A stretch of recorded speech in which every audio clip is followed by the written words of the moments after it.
Hey guys, so when you took your poll last, it's been ages because we had Labor Day and then we had a guest speaker, the president of the university came in and talked to us last week. And so, but you did take a poll almost 2 weeks ago in which I asked you, which limit on government do you think is most important?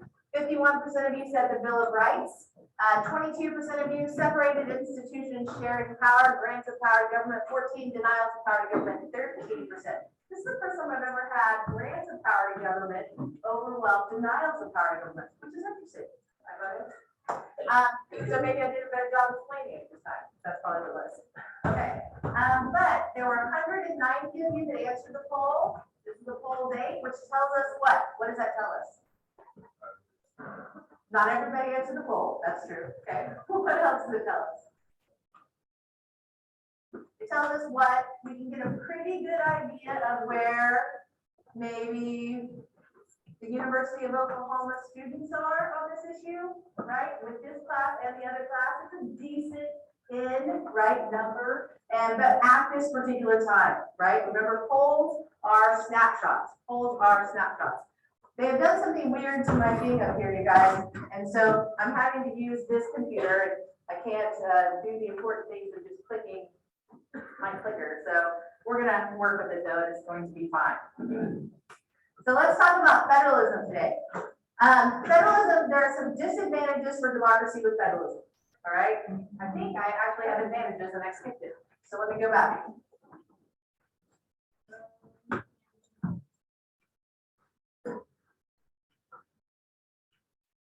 That's what I told you. I told you I'm moving my thing around with it. I'll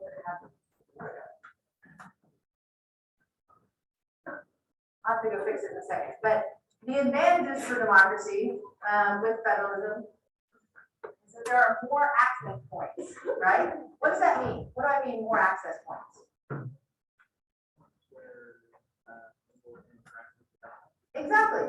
Places where people can interact with the government, right? So there's more people that you can go to and say, hey, I've got a concern, right?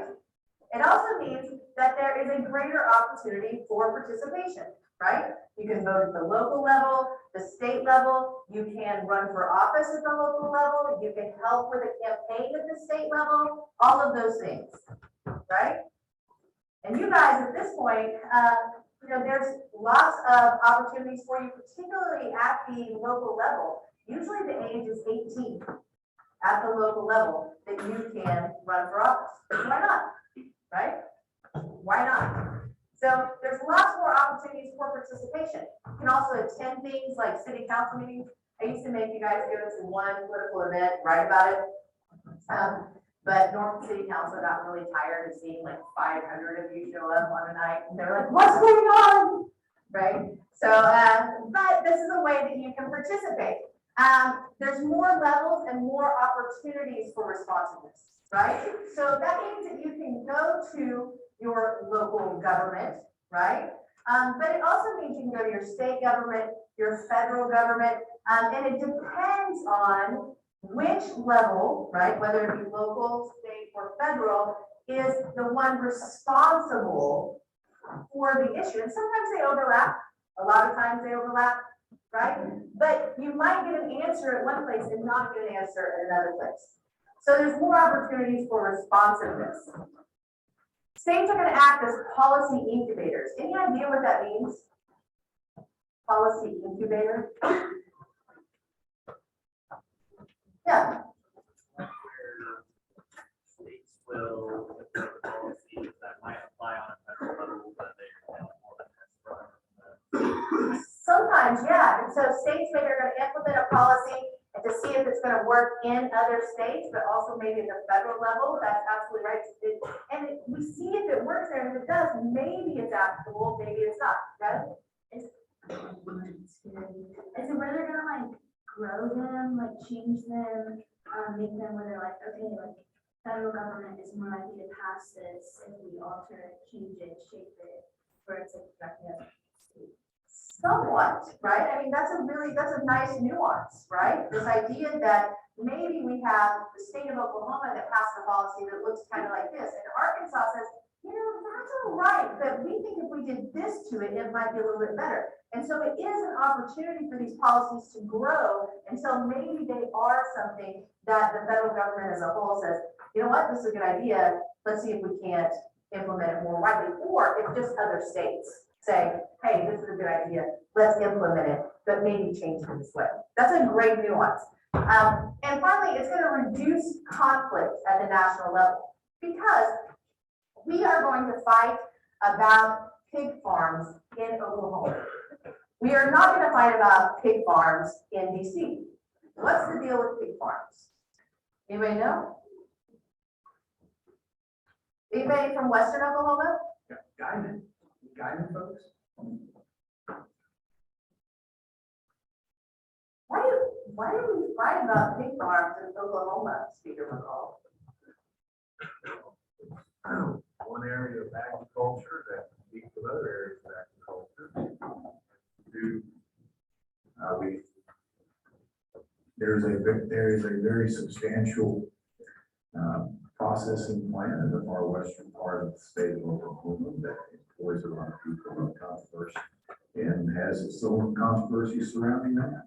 So there's lots of issues around particular agricultural issues. And so why is that agricultural issue, that processing plant, going to be something that we're going to look at a state level rather than a federal level? What do you guys think?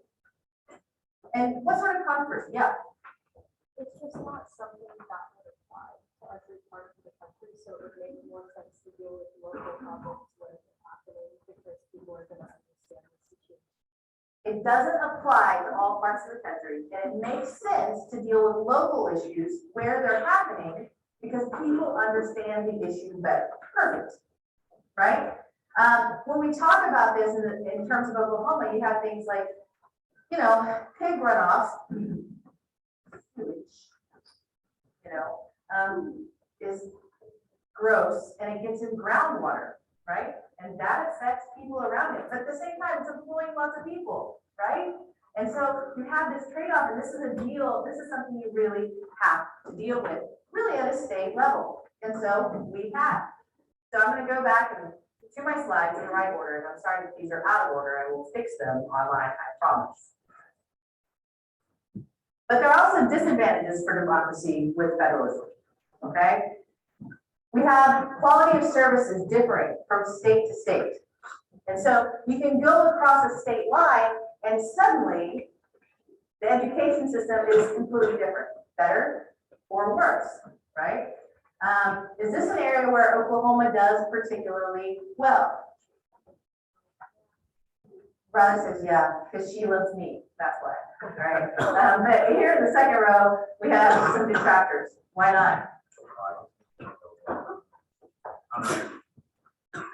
I don't think of Oklahoma as having excellent quality services. Okay, not excellent quality services. Up here? She's from Texas. We don't like Texas, but that's okay.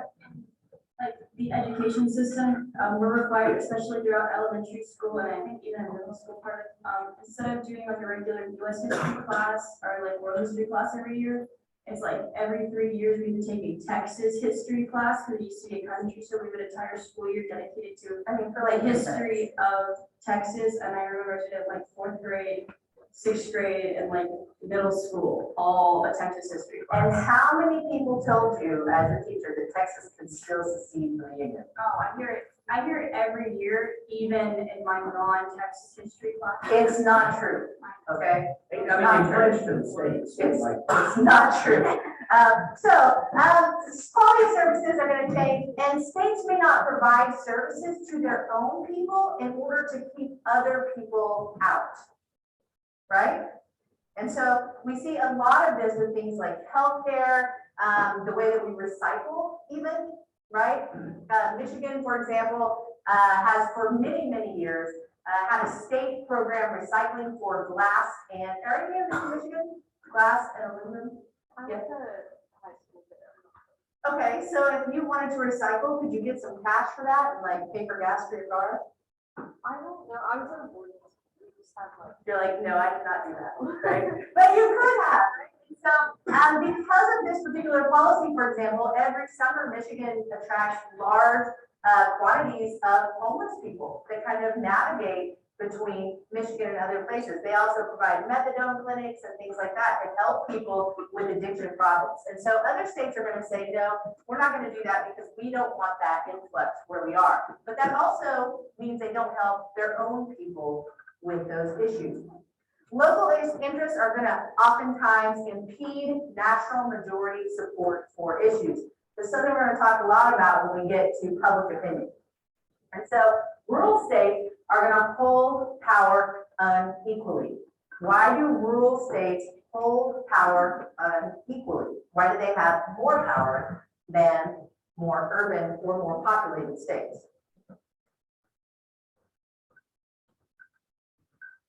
Riley, oh wait, over here. Sorry. I was just gonna say, since there's less people, their interests are more reflected because there's like less of a population to argue about, so they just get pretty much whatever the majority of them wants. Okay, so less people to argue, so that's part of it, okay? What else do we know about the federal system? How many senators does each state have? 2, regardless of population. Regardless of population. So the Senate is a great place where Wyoming with 500,000 people has exactly the same representation as California or Oklahoma. Oklahoma has more than 3 million people, still same representation as Wyoming, California 40 million, right? Unequal power. So it's difficult. The other problem with it in terms of democracy is it's difficult for the people to know who to hold accountable, right? A lot of times people are like, oh, it's the president's fault, right? That's the default, right? The president did it. Or, yay, this is great because of the president, or ooh, this is bad because of the president. The president's like, look, I don't know anything about pig farms, right? And so when we talk about this stuff, it's difficult for people to know who to hold accountable for things. All right, Eric's going to take roll, and I think we're going to move on, and I'm going to introduce you to speaker. We'll talk some more about federalism later. told somebody I thought I heard Welch over here with my microphone in people's faces, but some people didn't know who it was, so. That's your homework, figure out who Herb Welch is. Yes, no. All right, so today we have a guest speaker. It's the Speaker of the Oklahoma House of Representatives, Charles McCall. Speaker McCall has been in the Oklahoma House of Representatives for 10 years. Oklahoma's Senate and legislature both have term limits, which means that he can only serve for a total of 12 years in the legislature, in total even, right? So he can't move from the House of Representatives to the Senate, for example, okay? And so term limits are a thing that are a state thing as well. There are no term limits at the federal level, but at the state level, that's something that we have, okay? And not all states. It depends between state to state. And it depends on how they put the term limits together. It's all different. But Speaker McCall has been there for 10 years. He's been speaker for 6 years.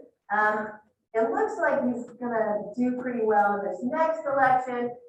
So probably he will be the new speaker also in January. And when that happens, he will be the longest serving speaker in Oklahoma history. So let's hear it for Speaker Charles McCall.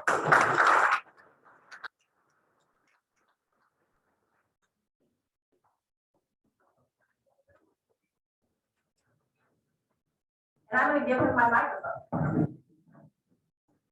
Colors. I'm handing over. I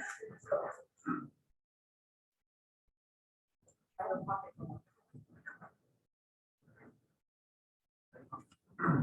Good morning. How's everybody? Good to see you. Thank you for having me today. I'm Charles McCall. I am, what Dr. Roulette didn't tell you is I'm a graduate of the University of Oklahoma. I graduated in 1992, some time ago. President Joe Harris was on campus at the same time I was here. And he's about 3 years older than myself. But I've had the opportunity to, and by the way, one of my staff members at the Capitol, Clay Rhodes, is with me today. And Mr. Rhodes also graduated from the University of Oklahoma, played football here as well. But it's great to be here with you and talking about state government and how that really interfaces implications of federalism and how we interface with both the local levels here in Oklahoma, city councils, county government, and then the U.S. Congress and U.S. federal government. So the state legislature is kind of sets in between those two levels of government. I would tell you this morning that I had absolutely no interest in public service at this level when I was a student from your age. I did not find it very interesting or something that I wanted to pursue. I studied finance here at the University of Oklahoma. That's what my private sector job is. One of the advantages of being serving, and I truly think at the state levels, it is public service. It's not a career. Dr. Roulette just mentioned to you that the people of the state of Oklahoma sometime back, around the late 80s, early 90s, voted a constitutional change to our state's constitution that limits how long you can serve in government here in the state of Oklahoma. 12 years is the total. And so in 2 years, I've been reelected for a 6th term by my constituents in House District 22. But the 59th legislature that will convene and organize in January of this coming year after the November elections, the Constitution is going to retire after that term is over. The thing about elected officials, especially here in Oklahoma, you're subject to being turned down at any time. But the states, one thing that's great about, I think, the U.S. Constitution is we are the United States of America. And all of these states came in to the Union at a different point in time.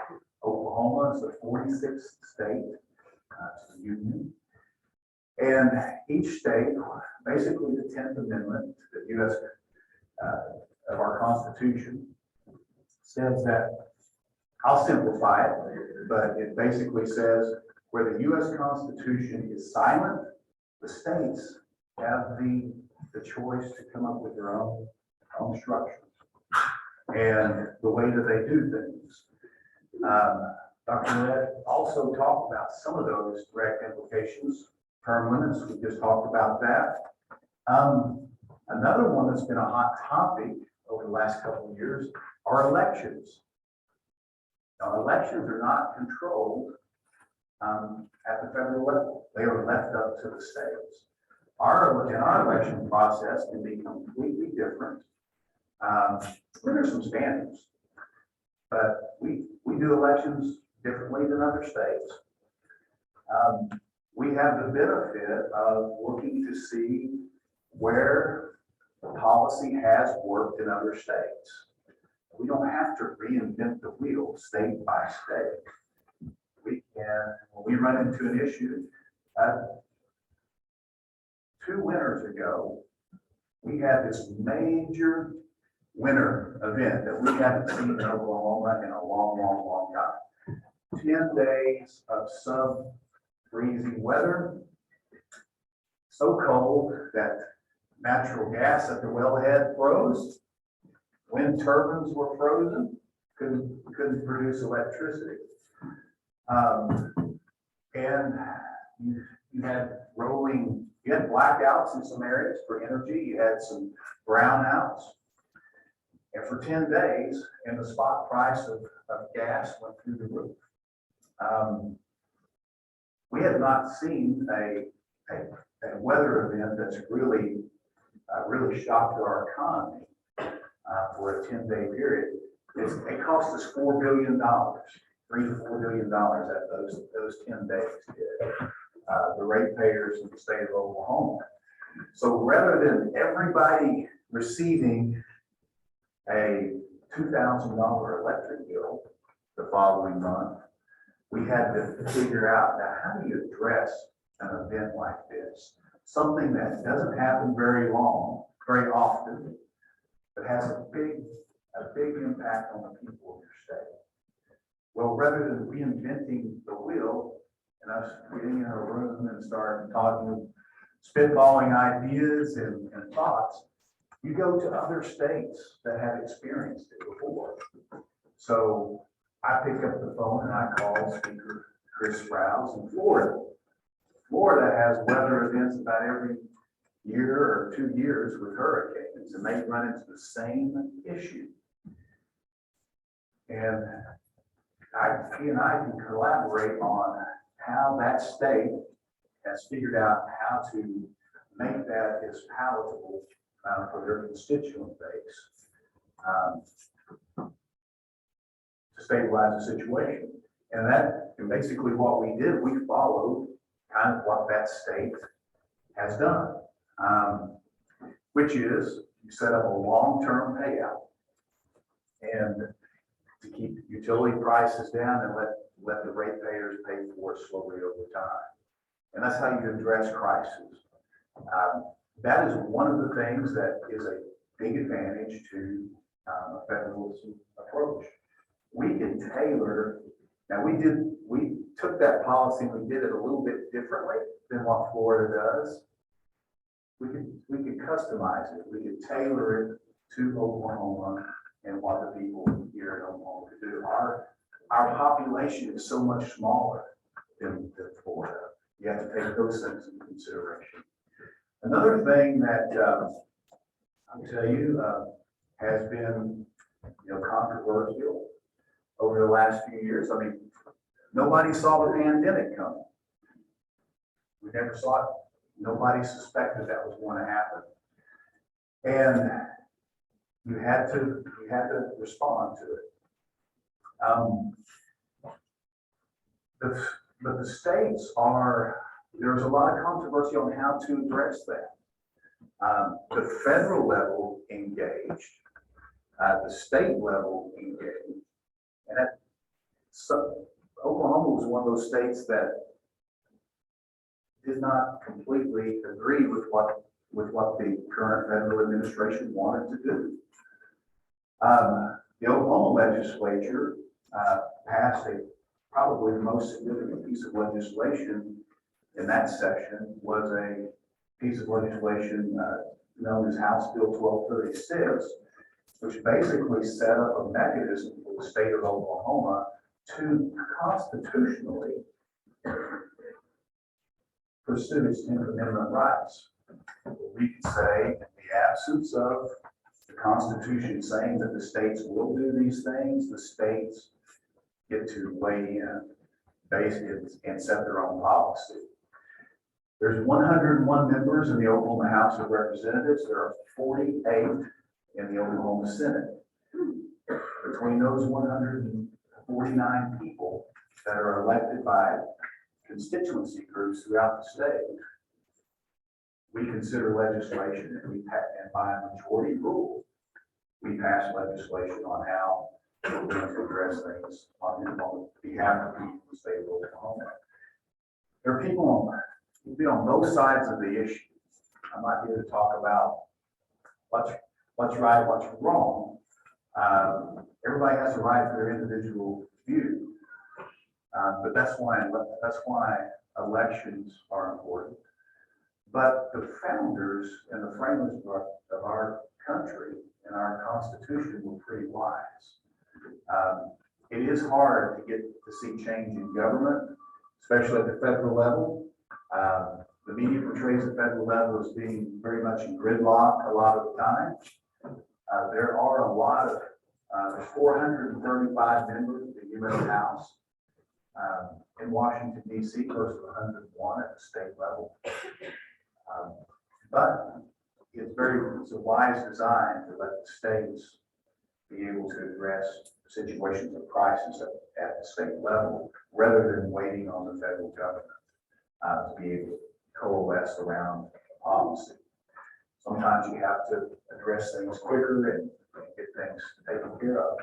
Another thing here in the state of Oklahoma that makes it unique, why federalism makes a lot of sense. We are a very unique state in that there are 39 federally recognized Native American tribes in the state of Oklahoma, 39. And that's an issue that at times we have to, based upon what we're trying to accomplish in the state of Oklahoma, we need the ability to compact, make agreements with those tribal nations so that our state can move forward. And so I think there is something to be said about states having the ability to really figure out policy in a timely manner. Oklahoma has, everybody has their own opinions, I'm sure. We do have disagreements, and a lot of them, and they don't just always, they really in Oklahoma don't fall down the lines of Democrats versus Republicans versus independents versus libertarians. More of the issues in this state fall down the lines of urban issues versus rural. Dr. Minch brought up pigs issue, in the state. That's probably not an every state thing. It's also chicken farm, same thing. Waste and slurs from that create environmental issues. Feral hogs, that's a different type of pig issue in the state of Oklahoma. It's a big problem. Wild. So who wants to deal with that? You have to, because they tear up in one night. A group of feral hogs can tear up a piece of property beyond imagine. They also, Speaking of McCall, I'd just like to say those feral hogs did come up from Texas. they used to be imported. Yeah. But I mean, there's some real issues with them. I mean, you wouldn't think really a feral hog, are we really going to spend our time on legislation, going to spend time on that? Well, that is an animal that to keep the population of a feral hog constant, you have to eradicate 70% of the breed every year. That is how fast they reproduce. And they completely destroy agriculture. And so a lot of people call and say, what are you guys going to do and what are you going to do about this? So it's a very interesting dynamic. We go out and we listen to the people of the state. I have 38,000 people I represent in my House district. So do the other 100 members of the House. The Oklahoma Senate, roughly 80,000. We go out and we listen to people. You do that, if you go to the Capitol and you take up the issues that are important to them. We don't always, you'll read about a bill, we'll file bills in December and January. The media will pick up on the most controversial one, the most flamboyant one, and talk about that. But to a large extent, people those who serve at the state level, we are introducing legislation that our constituents ask us to. In the House, you can only have 8 bills, 8 pieces of legislation heard a year, file as many as you want. But when you go back and ask to be reelected, if you want to run for office a second time or third, you're going to be judged based upon how responsible you were to the people. I heard former speaker that I served under said, you know, there's all kinds of people that don't like us. A lot of people, you've got your critics as well. But those who are elected get an accurate count every 2 to 4 years. And so it's truly government, what I like about, what I've enjoyed about it at the state level, it's truly about working for the state of Oklahoma. And there's a lot of varied opinions out there. In terms of, I talked to you a little bit today about some of those things. I don't want to sound flippant about anything. I mean, it's serious. The things that we vote on and the things that we do, they impact people. It affects people. Some good ways, some not. Even with 149 legislators looking at a piece of legislation, and we are always trying to think about the unintended consequences of legislation. What's this going to do that's going to be negative?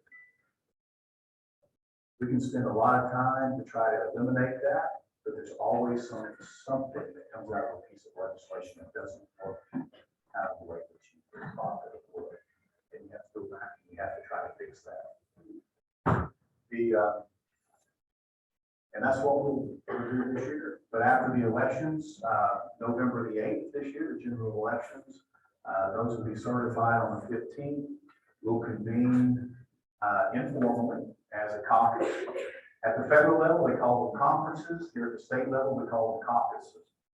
And we'll start talking about what people heard and what's important to people, and then we'll start formalizing an agenda for next session. I would be happy to take any questions that you may have. Dr. Velez, anything you want me to talk about specifically? Okay, so one thing, in a second we'll pull up where people can look at bills and all that kind of stuff, but for the next legislative session coming up, I know you've had multiple special sessions this year. What are some of the big topics you think will come up next year in the legislature? Well, it'll be, next year, we really won't know. There's always something unforeseen.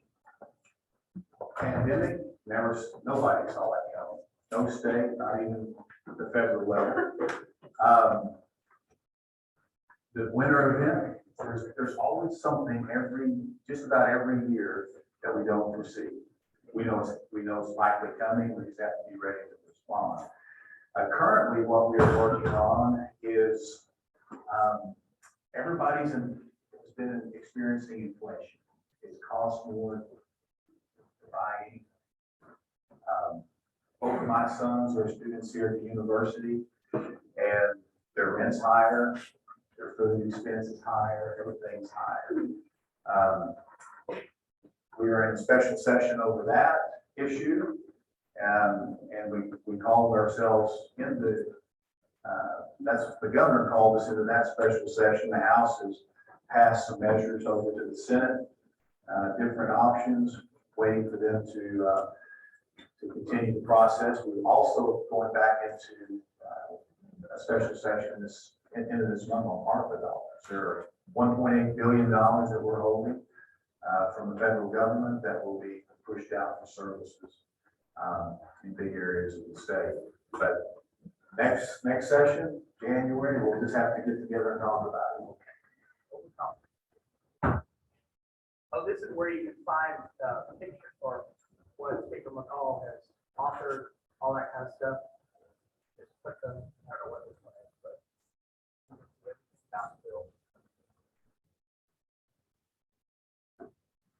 That's all on that's the okhouse.gov website. You can look up any legislator, any legislation that's filed. You can go and look, you can actually pull up committee meetings or archives. Right now, we're doing interim studies when we're not in session. We are looking at various issues that the members of the legislature want to study and look at. And that truly, that would be actually interim studies are kind of a code word for this idea is likely coming next session in form of legislation. So there were 89 studies approved for this interim. That I approved every one that were submitted this time. The speaker has the liberty to determine which ones will be heard, which ones will not be heard. There's not discussion I don't like to suppress at all. I mean, if there's an issue that you think is important. So I approved them all for the Republicans that they put in for. I approved all the Democratic studies that they, I do like to look at taxpayer money. That the money that comes into the government is your money. It's other people's states' money. And I don't like to see that money spent frivolously. But if we had 200 requests for interim studies, I would have to cut those down. So that's too many to do for you. I did want to remind you guys that your workbook that you're going to do probably together in lab on Friday, one of the things you're going to do is you're going to look and see who your representative is at the state level. If you go to this website, you can find out who your representative is, because my guess is you don't know. That's my guess. And so whether you're in Texas or Oklahoma or California or Florida, wherever your home is, or if you just want to look in Norman, you can always look there. Questions for the speaker? Somebody's got a good question. You don't have any tough questions? I really thought we'd get a really tough question about some Come on, there's a real real, divisive piece of Question legislation. out there. there's a real controversial thing in Norman right now. There's something really Roe v. Wade, Wells. over here. That's Oh, no, over here. they got funded down to the states. From Eric, over here. Who is that? Raise your hand higher. With the hat. No, with the hat. Oh, right here.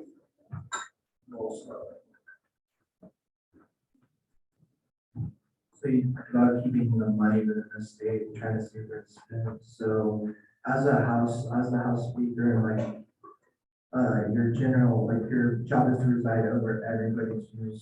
What is your opinion on vouchers going from school district taxes to the district and private schools out of the state that receive their own funding? Yeah, that's a great question. There was a very controversial bill last session on that, introduced in the Senate. Question, it's about, it ultimately comes about, it's an education issue. And by the way, education is the most multifaceted issue that we deal with. It attracts more lightning strikes than any other issue. Everybody in the state's a stakeholder, quite honestly, in education. So that's why those are always elevated. On vouchers, that's very much a rural versus urban issue. So you'll have all the most of the urban members believe that's an option that helps students and parents choose a school. But within that, there are public schools, charter schools, which are public schools too, also, and then you get into privates.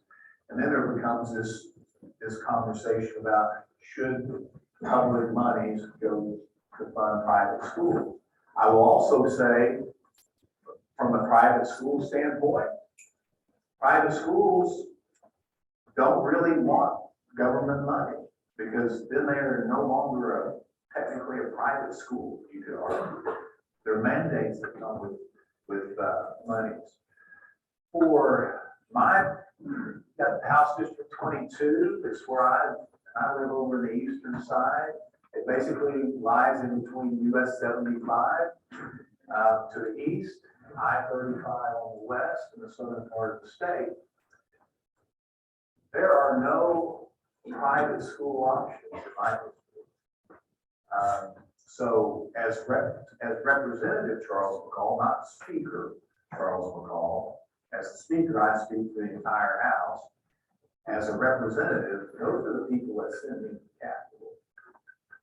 So on vouchers, so the concern I would have on those personally as a state representative for that House district is that is going to pull money from public education and direct it to other parts of the state.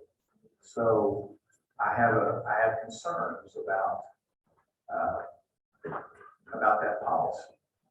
And I publicly said the version that was filed last year, I was in opposition to. It didn't get out of it did not get voted out of the Senate, the House never saw it. But I can tell you this, now let me put my speaker's hat on. And I will tell you this, when it comes to any policy in the state of Oklahoma, and why it's important for states to work on policy for their states rather than wait for the federal government. The federal government would have to, it's a cookie cutter approach. What they come up with, will apply to every state the same way. But the demographics and the dynamics at the state level are different from state to state. I particularly believe that good policy works everywhere in the state of Oklahoma. I don't support vouchers because I don't think there's any upside to it in the rural parts of the state. But I'm very much in support of parents and students being able to choose for their education options. So we ran, and I authored the bill 2 cycles ago for open transfer. Doesn't matter where you live in the state. If you live in a school district, you want to go somewhere else, that school district cannot hold you captive. All right.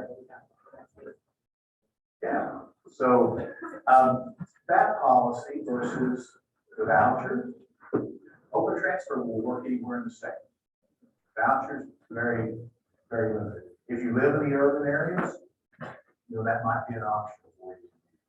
If you don't, there is no option. Yeah. Great question. As a policy, we'll be right. I hear the legislation is going to be filed again. We'll get to have that discussion, and we'll see what happens. Probably only have time for just one more question. Does anybody have one? Yeah. Which is good. Yeah. Once again, you get a better product with 101 versus 48. What's something that you've done during your time as representative or speaker that you feel like you're really proud of, something that you feel like has really helped people in the state? Probably the things that you feel most public service, and if that's something you want to pursue, great for you. But it's hard. You can make 100% of the people angry with you, but you can never make 100% of people happy. But the best outcome that I've seen, the one that gives me the most satisfaction, is just being able to help somebody. Whether that's we had a financial crisis a few years ago in the state. When I came in as speaker, we had $70 billion left in the rainy day fund, and we had to make some tough decisions, fund education, to get pay raises for teachers in the state. That was really rough because we had to raise revenue to do it. A lot of solving that crisis was fun. And quite honestly, I got a call from a constituent who had not filed they were old enough to receive Medicare. They had filed for the benefits and they needed surgery. I mean, within 48 hours to save their life. And we have to work with the federal government, with the Congressman's office and our U.S. Senate. Usually takes 6 months to get signed up on Medicare, and we were able to help them get that established in 24 hours. That person got the surgery that they needed, and they're doing well today. All right, you guys. So let's hear it for Speaker Yeah, Collins.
said right. Is it closed now? Yeah. Really? Okay. You too. I know, I never. But. I guess a bunch of us just missed the attendance thing.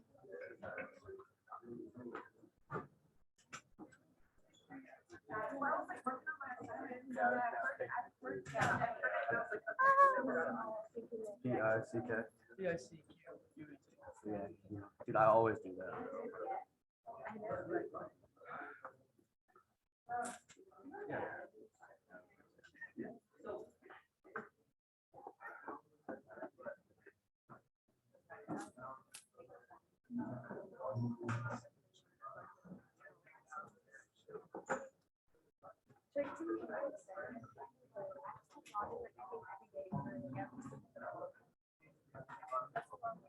And I want to be like, they're like, oh, Chick-fil-A is overnight. I might just have it. Oh, Nicole, pick it up. I'm scared. No, I love it. No, it's fine. Oh my god, I didn't know. Oh my god. It's not dead, you liar. This is done? Yes. I was just saying my attendance for not this week, but last Tyler. Nicole. So I'm just gonna write the date next. That was definitely. Okay. I don't want to miss. Yeah. Is that? Okay. Okay. See you guys. Yeah, I tried to find it today.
How's your weekend?